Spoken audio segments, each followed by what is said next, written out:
할렐루야. 지구상에서 가장 추운 도시는 러시아에 있는 페데르스부르크라는 도시입니다. 이 추운 도시에 아카키 에비치라는 노인이 살고 있었는데, 여기에서는 털 외투를 입지 않고는 살 수가 없습니다. 하도 오래 입어서 외투가 낡았고, 이 사람은 가장 소원과 희망이 새로운 외투를 사서 입는 겁니다. 그래서 먹지 않고 쓰지 않고 절약을 합니다. 그리고 밤에 촛불도 아끼느라고 켜지 않고 구두창도 갈지 않으려고 뒤꿈치를 들고 다녔습니다.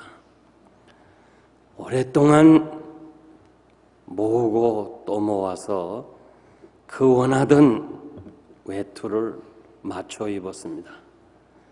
그리고는 자랑합니다. 파티에 가서도 나는 이 외투를 입었다 이렇게 자랑하고, 그런데 파티에 갔다 오는 날 밤 이 외투를 강도에게 강탈을 당합니다. 그는 외투가 잃어버린 것이 아니고 자신의 희망과 성공이 잃어버린 거예요. 그래서 내 외투 하면서 고민하고 좌절하다가 시름시름 앓다가 세상을 떠납니다. 이 이야기는 러시아의 작가 고골이 쓴 단편소설 외투라는 데 나오는 주인공입니다. 저는 이 사람이 꼭 우리들의 삶과 비슷하다. 우리가 집착하고 애쓰고 수고한 그 결과는 소유를 얻으려고 합니다.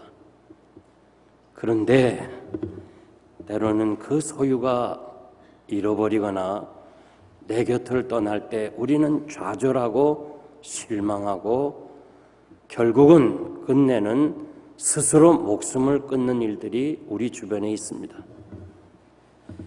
진실로 행복은 소유에 있는 것이 아니고 우리 마음에 있습니다. 진심으로 이 죄인이 하나님의 자녀가 되고 구원받은, 그리고 하나님의 나라를 사모하면서 살아가는 이 성도의 믿음, 이것이 축복이고 성공인데, 우리들은 현재 삶을 통해서 보면 이 귀한 것을 무시하고 물질적이고 현실적이고 이 세상 것을 추구하다가 결국 가장 중요한 믿음을 잃어버리는 경우가 많습니다. 벌써 금년 12월이 이제 첫 주일을 맞이하면서 우리가 지나온 이 한 해를 뒤돌아보면 진정 우리가 무엇을 위해 살았으며 또 무엇을 소유하기 위해서 그 많은 시간들을 허비했는가를 한번 생각하고 지나가야 될 것입니다. 우리가 이 땅에 살면서 소유가 필요합니다. 있어야 됩니다. 그러나 그것이 우리의 삶의 목적이 되어서는 결국 그것이 떠나고 잃어버릴 때는 우리도 똑같이 좌절하고 후회로운 삶을 살 수밖에 없습니다. 우리의 삶의 목적은 주님이 하신 말씀처럼 그의 나라와 그의 의를 구하라는 것이 목적을 삼으라는 말에, 우리는 하나님의 나라와 하나님의 영광을 위한 삶이 우리의 목적이 될 때에 우리가 필요한 것, 우리가 원하는 모든 것들이 주님께서 주시겠다고 약속을 해 주었습니다. 이 한 해를 뒤돌아보면서 그리고 앞으로 새해를 맞이하는 길목에서 우리 자신 한번 돌아보고 내가 과연 하나님의 사람으로서 성도로서 어떻게 살아왔는가, 이 삶을 점검하는 시간이 되기를 바라고요. 오늘의 말씀처럼 우리가 이렇게 살아야 된다고 가르치는 말씀도 많지 않습니다. 잠언에 있는 말씀대로 우리는 이렇게 살아가야 하기 때문에 오늘 말씀을 통해서 성도의 삶의 자세에 대해서 말씀드립니다. 첫째는 성도는 7번 넘어지나 다시 일어난다고 그랬습니다. 16절 보니까 대저 의인은 7번 넘어질지라도 다시 일어나려니와 악인은 재앙으로 인하여 엎드러진다. 물리적 숫자 7번 넘어지고 그 다음에 일어나는 것이 아니라 우리는 끝까지 완전 칠진법이니까 완전히 우리가 넘어져서 내 스스로 다른 사람이 볼 때 이 사람은 정말 이제는 희망이 없구나 할 그때에도 하나님께서 우리를 일으켜 주시고 끝내는 성공자가 된다는 말씀입니다. 15절 말씀 보니까 악한 자여 의인의 집을 엿보지 말라. 하나님께서 의인을 보호하시는 것을 말씀하고 있습니다. 시편 여러 편에 보면 다윗은 어려움을 많이 당했습니다. 자기를 해치려고 하는 그런 어려운 시련 속에서 그는 항상 하나님께 의지하였고 하나님이 자신을 보호해 주셨다고 그의 노년에 간증을 하고 있습니다. 우리도 금년에 지나온 해를 돌아보면 크고 작은 일을 만나면서 실패의 경험도 있었고 아픔도 있었습니다. 그러나 성도에게 당하는 시련과 아픔은 지나고 나면 버릴 것이 하나도 없어요. 다 나에게 교훈이 되고 그것으로 인해서 하나님께 더 가까이 가게 되는 거예요. 무슨 일을 당하든지 간에 그것 때문에 겸손해지고 그것 때문에 자기 자신은 아무것도 아니고 하나님의 은혜가 아니면 살 수 없습니다. 이 진리를 깨닫게 된다면 그것은 성도에게 축복이라고 그렇게 말씀하고 있습니다. 아브라함도 모세도 다윗도 요셉도 다니엘도 성경에 나오는 위대한 사람들이 다 인간 편에서 볼 때는 어려운 시련을 많이 당한 사람들이에요. 그러나 하나님 편에서 볼 때는 하나님이 그를 인도하신 은혜의 손길인 것을 우리가 잘 알고 있습니다. 시편 34편 19절 말씀 보니까 의인은 고난이 많으나 하나님의 사람들이 말씀대로 살려면 고난이 많아요. 세상을 역으로 살아가기 위해서는 시련이 많아요. 세상과 짜가지 않고 하나님 말씀대로 사는 것은 쉬운 일이 아닙니다. 고난이 많지만은 여호와께서 그 모든 고난에서 건지신다고 그랬습니다. 이사야 49장 15절 16절 보면 여인이 어찌 그 젖먹는 자식을 잊겠으며 자기 태에서 난 아들을 국률이 여기지 않겠느냐. 그들은 혹시 잊을지라도 얼마나 성경이 정확한지 몰라요. 요즘 잊어버리는 어머니들이 있어요. 젖먹이를 떼어버리고 도망가는 사람이 있어요. 혹시 잊어버릴지라도 나 여호와는 너희를 잊어버리지 아니할 것이고 내 손바닥에 새기면서 항상 보리라고 말씀해 주었습니다. 요셉이 여러 번 죽음과 실패의 문턱을 넘나들었습니다. 형들에 의해서 구덩이에 빠지게 되고 그리고 상인에 의해서 팔려가게 되고 보디발의 집에서 종살이를 하고 원치 아니하게 억울한 누명을 쓰고 감옥에 들어가서 사형을 기다리는 불행하고도 불쌍한 존재가 되었지만 요셉이 볼 때는 자기 홀로 당하는 것 같지만은 시간이 지나고 나서야 그는 이렇게 고백합니다. 하나님이 나와 함께 하셨고 그 모든 것을 선으로 바꾸어 주어서 내가 우리 형제와 우리 민족을 구원하기 위해서 하나님이 나를 애굽으로 보냈다고 그렇게 간증을 합니다. 제가 강조하고 싶은 것은 나의 연약함 때문에 주변 환경이 너무 강하기 때문에 내가 넘어지고 실패할 수 있지만은 하나님은 여러분과 함께 하셔서 결코 넘어지지 않고 일어나게 하실 줄 믿습니다. 시편 37편 24절 보니까 그는 넘어지나 아주 엎드러지지 아니함은 여호와께서 손으로 붙드십니다. 우리가 어린아이와 같이 갈 때에 아이들이 약해서 넘어집니다. 그러나 아주 엎드려지게 내버려 두지 않는 것은 어머니가 그 아이의 손을 잡아 일으키는 것처럼, 여러분들이 그렇게 살았던 것처럼 그것이 사실이라면 하나님이 우리 아버지가 되어주셔서 우리가 넘어지지만은 우리를 다시 일으켜 세워주시고 하나님이 원하시는 길로 인도해 주실 줄 믿습니다.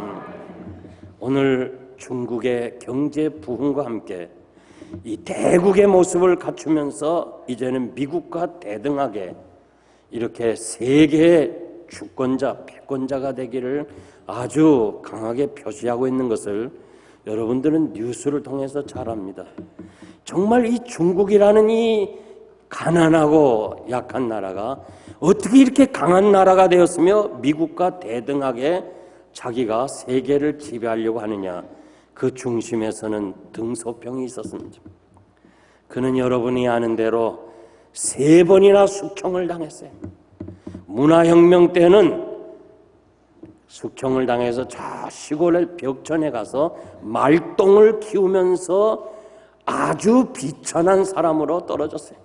그렇지만 등소평 마음속에는요, 내가 반드시 일어난다. 이 중국이 나를 필요로 한다. 중국을 변화시켜야 된다. 이 마음의 확신이 있어가지고 3번이나 숙청을 당한 사람이 오늘의 중국을 이렇게 세운 중심에 섰습니다. 사람이 자기 의지 가지고도, 자기 마음의 확신을 가지고도 넘어졌지만 다시 일어난다면 하나님의 사람인 여러분, 아들을 주신 하나님께서 너희를 위해서 무엇을 아끼겠냐 하신 살아계신 하나님이 나와 함께 하심을 확실히 믿는다면 우리가 무엇을 주저하겠습니까? 우리가 사방으로 우겨쌈을 당하여도 쌓이지 아니하고 거꾸로 들임을 당하여도 망하지 않는 것은 예수의 생명이 우리 안에 있기 때문에, 우리를 지배하기 때문에, 우리와 함께 하시기 때문에 넉넉히 이긴다고 말씀하고 있습니다. 여호와께서 나의 사는 날 동안 나의 걸음을 정하시고 그 걸음을 기쁘게 인도하신다고 말씀해 주었습니다. 여러분이 사는 날 동안 하나님이 여러분의 걷는 걸음도 하나님이 만드셨고 계획하셨고 그리고 그 길을 인도하신다고 하시는 말씀을 믿을진데, 우리가 천국 가는 길에서, 하나님과 함께 가는 길에서 결코 낙심하거나 좌절하지 말아야 됩니다. 금년 한 해 동안도 여러분들 가운데서 힘겨우게 살아온 사람이 있습니다. 어렵게 살아온 사람이 있습니다. 남에게 이야기하지 못하는 이런 아픔도 있습니다. 심지어는 함께 사는 사람들에게도 남편이나 아내에게 얘기 못하고 나만 가지고 고민해야 될 문제도 있습니다. 여러분이 힘내세요. 주님이 계시잖아요. 힘내야 돼요. 내게 능력 주시는 자 안에서 나는 모든 것을 할 수 있다고 하는 것은 어찌 바울에게만 주신 은혜겠어요? 바울 속에 역사하시는 성령님은 오늘도 여러분 속에 역사하시기 때문에 나도 할 수 있다고 하는, 나도 다시 일어난다고 하는 이 확신이 여러분에게 있어지기를 바랍니다. 두 번째는 악인의 불행을 기뻐하지 말라. 17절 말씀 보니까 내 원수가 넘어질 때 즐거워하지 말며 그가 엎드러질 때 마음에 기뻐하지 말라. 잠언 17장 5절 보면 가난한 자를 조롱하는 자는 이를 지으신 주를 멸시하는 자요, 사람의 재앙을 기뻐하는 자는 형벌을 면치 못할 것이라. 에스겔 25장에 보면 암몬 족속이 유다의 어려움을 당할 때, 야, 잘됐다, 기분 좋다, 발을 구르면서 좋아할 때 우리 하나님께서 말씀하시는데, 암몬아 너희들이 반드시 똑같이 멸하게 될 것이라고 말씀해 주었습니다. 에돔이 이스라엘이 황무하게 될 때 즐거워했습니다. 그대로 자신들이 화를 당했습니다. 유다의 패망을 기뻐한 두로가 화를 당했습니다. 유다의 멸망을 기뻐한 바벨론이 똑같이 패망했습니다. 악인의 불행을 기뻐하는 나라와 민족들은 하나님이 갚아주시겠다고 경고를 했습니다. 블레셋이 삼손을 잡아 두 눈을 뽑고 그로 하여금 맷돌질을 돌리게 하면서 즐거워하고 기뻐할 때에 하나님께서 그들이 지붕에 무너지게 해서 다 죽고 말았어요. 사랑하는 성도 여러분, 우리가 살아가노라면 인간관계를 무시할 수가 없어요. 우리는 관계 속에 살아가는 거예요. 어찌 좋은 사람만 있겠어요? 나에게 어려움을 주는 사람, 내 사업에 힘들게 하는 사람, 또 우리 가정에 여러 가지로 참 어려움을 주는 사람들이 있을 것입니다. 이런 사람에게 우리가 어떤 감정을 가져야 되나? 그런데 그분들이 어려움 당하면 잘 됐다. 그거 참 시원하다. 그렇게 나를 애먹이더니 한번 니도 당해봐라. 그러면 안 된다는 거예요. 아멘입니까? 아멘입니까? 성경에 보니까 우리의 삶은 그래서는 안 된다는 거예요. 악인의 형통을 우리가 부러워하지도 말지만 그 불행을 기뻐해서도 안 돼요. 사울왕이 다윗을 얼마나 힘들게 했어요. 우리는 사무엘상을 통해서요, 그 사울이 다윗을 힘들게 한 거 잘 알아요. 얼마나 힘들게 했어요. 그래서 도망갈 데가 없어서 적국의 나라, 오늘 말하면 북한, 그 블레셋까지 도망가서 온전한 정신으로 가면 피해를 당하니까 미친 척 하면서 그 원수의 나라까지 도망을 간 사람이었어요. 어느 날 이 다윗을 찾아왔어요.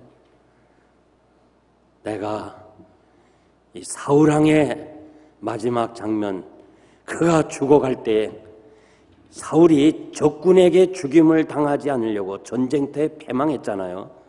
그래서 자기가 자살을 하려고 시도했지만 스스로 목숨을 끊을 수 없으니까 네가 좀 도와주라. 그래서 사울왕을 죽이는 일에 가담한 사람이 증거물로 사울왕의 면류관과 왕이 가진 팔찌를 가지고 다윗을 찾아갔어요. 왜? 자기가 가면은 잘 알기 때문에, 다윗이 고맙다. 네가 내 원수를 처리했구나. 그러면서 그냥 상도 내리고 아주 벼슬도 줄 알고, 그래서 증거물까지 가지고 갔습니다. 그럴 때 다윗이 뭐라고 그랬어요? 내가 어찌 하나님의 사람, 기름 부은 사람을 해쳤느냐? 원수입니다, 원수. 자기를 죽이려고 하는 원수입니다. 사람들 99%가 다 아마 좋아했을 거예요. 내 원수를 갚아줬으니까. 표현은 안 하면 속으로 아이고 시원하다 했을 거예요. 그런데 다윗은 그게 아니에요. 그 젊은이를 죽여버리고 네가 어떻게 하나님의 사람을 그렇게 할 수 있어? 죽이고 슬픈 노래를 불렀어요. 그의 죽음을 애도했어요. 내가 사울을 도와주지 못해서 이렇게 그가 죽임을 당한 거 회개하면서 하나님 앞에 눈물로 애가를 불렀어요. 이 마음을 하나님이 보시고 다윗이 내가 내 마음에 꼭 들었다. 다윗을 내 뜻을 다 이루게 하겠다고 축복해 주었습니다. 여러분, 우리가 이 다윗이 가졌던 마음 가져야 돼요. 누군가가 여러분들의 마음에 상한 사람이 있으면 그분들이 어려움을 당할 때 같이 아파해 줄 수 있는 마음, 그 마음 하나님이 기뻐하시는 줄 믿습니다. 하나님께서 구약에서 이스라엘 백성들에게 요구하는 거 하나였어요. 거룩이었어요. 내가 거룩하니 너희도 거룩하라. 그래서 이스라엘 백성들은 항상 거룩을 위해서 노력했어요. 하나님이 인간 세계에 찾아오실 때 요구한 게 하나였어요. 거룩이다. 그래서 거룩하게 살기 위해서 율법을 가졌어요. 율법대로 살려고 그랬어요. 그것이 바로 거룩한 삶을 사는 비결이 됐어요. 신약에 와서 하나님은 우리들에게 복음을 주었어요. 복음은 사랑이에요. 우리가 사랑하되 어디까지 사랑해야 돼요? 원수까지 사랑하라. 원수까지 사랑하라고 그랬어요. 율법으로는 못합니다. 오늘도 율법을 지키는 이스라엘은 원수를 포용할 수가 없어요. 끊임없이 전쟁이 일어나요. 그런데 복음은 능히 원수를 사랑할 수 있어요. 나 같은 죄인을 하나님이 사랑해 주셨는데, 그 아들을 주셨는데, 내가 사랑받을 수 없는 사람이 사랑받았는데, 그 하나님의 사랑을 생각할 때 누구를 사랑하지 못하겠습니까? 여러분, 원수까지 사랑할 수 없다면 적어도 불쌍히 여기는 마음이 있어야 돼요. 그들의 아픔이 내가 도와주지 못해서 당했구나 하는 그런 아픔이 여러분들에게 있을 때에 하나님이 축복하실 줄 믿습니다. 요단강 서쪽에 예닌이라고 하는 작은 도시가 있는데, 여기 12살 난 아흐메드 카티브라는 소년이 이슬람 축제일을 맞이해서 이 장난감 가지고 총 가지고 이렇게 장난을 하고 이스라엘 군인을 향해서 죽인다고 이렇게 위협을 했을 때, 이스라엘 군인은 진짜 총인 줄 알고 12살 난 아이를 죽였습니다. 이건 대단한 그 문제인데, 그럴 때 아들 잃은 아버지가 그 팔레스틴 사람이 다 반대하고 그러는데 아들의 장기를 이스라엘 소녀 3명에게 줍니다. 간을 주고 심장을 주고 폐를 줬습니다. 그때 그 장기를 받은 이스라엘 세 아버지가 장기를 준 아들을 잃어버린 아버지에게, 이 딸은 당신의 딸이요, 내 딸이 아니고 당신의 딸이라면서 찾아와서 그 사랑을 표현했습니다. 즉각적으로 이스라엘 군부가 사과 성명을 발표했습니다. AP통신을 통해서 전 세계에 퍼지게 되고, 듣는 사람의 마음속에 잔잔한 그 평화의 마음이 모든 사람들에게 있었어요. 여러분 주변에서 어려움을 당하고 힘들게 하는 사람들, 이런 분들을 여러분 마음속에 정말 사랑하고 위로해주고 그들의 아픔을 같이 나누는 이런 아름다운 마음의 소유자가 되기를 바랍니다. 마지막 세 번째는 악인의 형통을 부러워하지 말라. 19절 보니까 너는 행악자의 득이함을 인하여 분을 품지 말고 악인의 형통을 부러워하지 말라. 대저 행악한 자는 장래가 없겠고 악인의 등불은 꺼지리라. 잠언 23장 17절 말씀 보면 내 마음으로 죄인의 형통을 부러워하지 말라. 항상 여호와를 경외하라.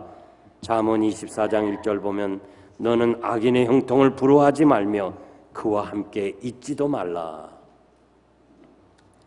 대저 의인은, 하나님이 축복해 주시는 성도는 악인의 꾀를 쫓지 아니하고 죄인의 길에 서지 않고 오만한 자의 자리에 앉지 아니해야 됩니다. 오만한 사람 누구예요? 하나님이 없다고 하는 사람이에요. 사람은 다 형통을 부러워합니다. 우리도 예외가 아닙니다. 시편 73편에 보면 아삽이라는 시편 기자가 자기는 어떻게 하든지 하나님 앞에서 거룩하고 믿음으로 살고 깨끗하게 살고 바르게 살려고 하는데, 그럴수록 자기는 고민이 있는 게 자꾸 어려움만 당하고 시련만 있고, 믿지 않는 사람 누가 봐도 악인인데 형통해져요. 그래서 속으로 아삽은, 그래 지금은 모르지만은 저 사람이 죽을 때는 아주 고통을 가지고 죽을 거야, 그렇게 생각했는데 죽는 순간에 봐도 평안하게 죽어요. 하나님이 어찌 이렇게 되겠습니까? 나 이거 도대체 이해 못합니다. 나 시험에 듭니다. 그러면서 하나님 앞에서 자기의 고민을 털어놓잖아요. 그럴 때 하나님께서 이 아삽을 어떻게 깨닫게 해요? 성소에 들어가서. 성소 뭐예요? 예배 드리는 거예요. 하나님께 예배 드리고 말씀을 듣고 기도하면서 깨달은 것이요, 악인의 형통은 잠깐 있다가 없어지는 것이고 꿈을 꾸는 것과 같다, 그걸 깨달았다는 거예요. 여러분들 생활하면서요, 여러 가지 그 이해 못할 일이 있을 거예요. 그러나 하나님과의 관계가 바르게 되면 하나님 앞에 바른 예배를 통해서 말씀을 듣고 깨달으면요, 여러분의 문제들이 다 해결되는 거예요. 내가 그 사실을 깨닫지 못하기 때문에 오해하고 시험 들고 상처받고 교회를 떠나는 일들이 있는 거예요. 여러분, 악인의 형통은 잠시예요. 꿈을 꾸는 것 같아요. 아마 여러분들이 지난밤에 꿈 꾸고서 좀 아이고 왜 이렇게 꿈이 깨졌나 그러면서 낙심한 사람도 있을 거예요. 꿈에 그렇게 부자가 되고 아주 좋았는데 그냥 깨고 나니까 이게 뭐냐, 악인들의 형통이 바로 꿈꾸는 것과 같다고 그랬습니다. 에레미야도요, 그가 이렇게 말해요. 내가 주와 변론할 때는 언제나 주님이 오르십니다. 그러나 내가 주께 질문을 한번 하겠습니다. 어떻게 의인이 고난만 당하고 악인이 저렇게 득세합니까? 에레미야도 시험에 들었어요. 그럴 때 하나님께서 에레미야에게 그들의 결과를 보여줍니다. 심판의 때가 있고 내가 반드시 뽑아버릴 때가 있다고 그에게 깨닫게 해주시는 말씀이 있습니다. 욥도 마찬가지예요. 강도의 장막은 어찌 그리 잘 되고 하나님의 사람들은 왜 이렇게 고난을 당합니까? 하박국도 마찬가지예요. 여러분도 예외가 아닐 거예요. 나는 그래도 부족하지만 믿음 생활하고 성도의 기본 생활을 실천하고 정말 하나님의 뜻대로 살려고 하는데 나는 왜 자꾸 이렇게 어려움만 당하고 저 믿지 않는 사람은 왜 저렇게 잘 되나? 그렇게 시험에 빠지는 경우도 있을 것입니다. 잠언 23장 17절 18절 보니까 내 마음에 죄인의 형통을 부러워하지 말라. 항상 여호와를 경외하라. 정령이 내 장래가 있겠고 내 소망이 끊어지지 아니하리라. 악인의 형통을 죄인의 형통이라고 그렇게 말했어요. 여러분, 죄인들의 형통이에요. 형통 자체가 죄예요. 우리가 지금 보고 있잖아요. 뉴스를 다 보고 있잖아요. 그들의 형통, 권세, 명예가 전부 죄 때문인 걸 한 세대도 가기 전에 여러분 잘 알고 있잖아요. 그렇기 때문에 거기에 대해서 그렇게 마음 쓰지 말고 항상 여호와를 경외하라. 내 장래가 있겠고 내 소망이 끊어지지 아니하리라. 믿습니까? 여러분은 장래가 있고 소망이 끊어지지 않아요. 1,000명 귀인을 초청해서 바벨론 왕 벨사상은 잔치를 베풉니다. 1,000명을 초청한 파티입니다. 그리고 그 파티에서 예루살렘 성전에서 쓰던 그릇을 가져다가 자기가 술을 타서 그 그릇으로 마십니다. 하나님 앞에 드리는 우리가 예를 든다면 성찬식 같은 이런 그릇을 자기가 술잔을 마시면서 내가 이런 사람이다, 내 나라가 이렇게 강하다, 그렇게 자랑했지만은요, 그날 밤 페르시아를 통해서 망하고 말아요. 인생의 형통은요, 하룻밤에 지나지 않는 거예요. 여러분, 악인의 형통을 부러워하지 말아요. 여러분들이 부러워할 것 딱 하나 있어요. 예수 잘 믿는 사람. 어떻게 저 사람은 저렇게 예수를 잘 믿나? 나도 좀 예수 잘 믿어보겠다. 그것이 여러분의 부러움의 대상이지 악인의 형통을 부러워하지 말라고 그랬어요. 저는 지금 이렇게 쭉 우리 시대에 말이에요, 이 전두환 씨 같은 분이 이렇게 수모를 당할 줄은 누가 알았어요? 여기 그 시대를 지나온 사람들은 알잖아요. 그분이 얼마나 쇠도가 셌는지. 야, 이런 거 보고요, 깨닫지 못하면 참 너무너무 부족한 사람들이에요. 난요, 야, 이거 하나님께서 우리 성도들에게 주는 메시지구나. 악인의 형통은 잠시예요. 부러워하지 말아요. 오직 주님 한 분으로 만족하신 여러분 되시기를 바랍니다. 존 F 케네디 대통령이 죽은 지가 금년에 50년이에요. 그래서 많은 행사를 했어요. 지금도 미국인들 마음속에는 참 그리움이 있습니다. 그리고 세계가 말이에요. 세계가 존 F 케네디 가문을 참으로 부러워했어요. 세계에서 가장 행복한 가문이라고 그랬습니다. 그런데요, 그 동생 이 로버트 케네디가 민주당 대통령 후보로 나섰다가 LA에서 암살을 당합니다. 막내 에드워드 케네디가 뇌종양으로 투병 생활하다가 세상을 떠났습니다. 그리고 이 존 F 케네디 대통령 9남매가요, 2명이 암살을 당하고 2명이 비행기 사고로 죽고 1명은 정신박약으로 지금도 살고 있고, 그리고 존 F 케네디 그 3남매가인데 장남은 비행기 사고로 죽고, 그리고 두 번째 아들은 난 지 3일 만에 죽었고 겨우 딸 하나가 남았는데 이번에 오바마에 의해서 일본에 대사로 갔습니다. 그렇게 세상이 부러워하던 가정인데 결국 결말이 한 세대도 가기 전에 우리가 다 보고 있는 거예요. 케네디 대통령의 아버지 조지프 케네디는 이렇게 말했어요. 내가 양조장을 경영하면서 술을 만들어 팔아서 많은 사람의 가정을 파괴하고 많은 사람을 알코올 중독자로 만들고 결국 내가 9남매를 인류대학에 다 보내고 다 키웠지만은 그것이 다 내가 잘못이다. 내 때문에 이렇게 되었다. 그렇게 자기 자신의 잘못을 이야기한 적이 있어요. 1962년 모든 공립학교에서 성경을 가르치지 말라, 기도하는 것을 금했어요. 50년이 지난 미국이 지금 어떻게 됐어요? 여러분이 보고 있는 현실이 닥쳐온 거예요. 전에는 안 그랬어요. 학교에서 어릴 때부터 성경을 가르쳐야 되고 주기도문 하고 식사할 때 밥 먹을 때 기도하고 했는 그것이 50년이 지난 후에 하지 말라고 할 때 오늘 여러분이 살고 있는 미국의 현실이에요. 시편 37편 1절에 3절 보니까 행악자를 인하여 불평하지 말고 불의를 행하는 자를 투기하지 말라. 저희는 풀과 같이 속히 배임을 받을 것이요 채소같이 세잔하리라. 여호와를 의뢰하며 선을 행하라. 땅에 거하여 그의 성실로 식물을 삼을지어다. 악인의 형통은 잠깐이고 형벌은 영원합니다. 하박국 선지자처럼 나는 이것도 없고 저것도 없고 다 없어도 나를 구원해 주신 그 하나님 한 분으로 나는 기뻐하고 또 기뻐하겠습니다 하는 이 기쁨이 여러분의 기쁨이 되기를 바랍니다.